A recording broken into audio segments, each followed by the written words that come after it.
teach in our program, the Oxford program on negotiation, is about trying to understand the other side's point of view and so on. And so one of the things that's been a bit worrying about this last year is that there's been quite a lot of hostility and distrust in the debate.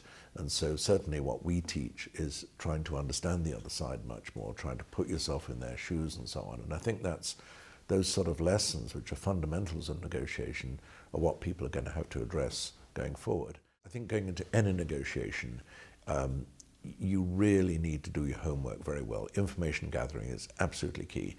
No, don't just accept the first thing you see. And I think this is another dimension, is what is very frightening is how easy it seems to be to fake news. And through social media, where you don't have the normal filters of more conventional media, where you have trained journalists determining what is appropriate and so on and what not. I mean, that doesn't mean they're censoring, but when you go into a negotiation, you have to look at information and determine how reliable it is. People need to do much more due diligence with people they're going to be dealing with.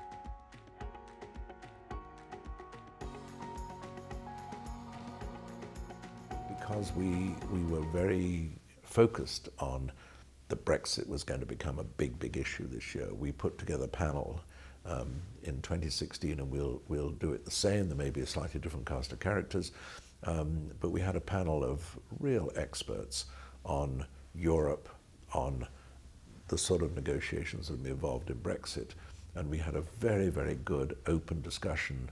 The panelists discussed it amongst themselves and brought in all the participants, and I think that was also very successful, and we will do that again this next year, because I'm sure that both in June and September, Brexit is still going to be very much on people's minds. Introducing this idea of these panel discussions of a big negotiation issue that's going on in the world at the moment.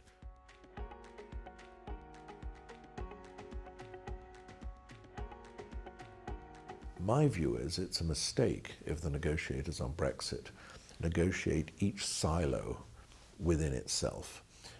If you're looking at single market issues, I think they should be willing to, on a single market issue to do with customs unions or whatever it happens to be, they should be willing to make a trade in one of their areas in return for something completely outside that. That all of these are different elements of the ultimate agreement, but recognizing that you may well find you can give something away in one area which will give you a gain in another area, and not allowing the silos to stop that happening.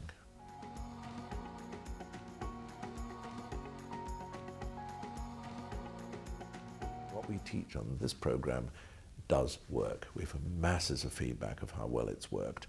The question is really, are people going to become more aware of the fact that international, cross-cultural negotiations are difficult, and you can actually learn how to do it better.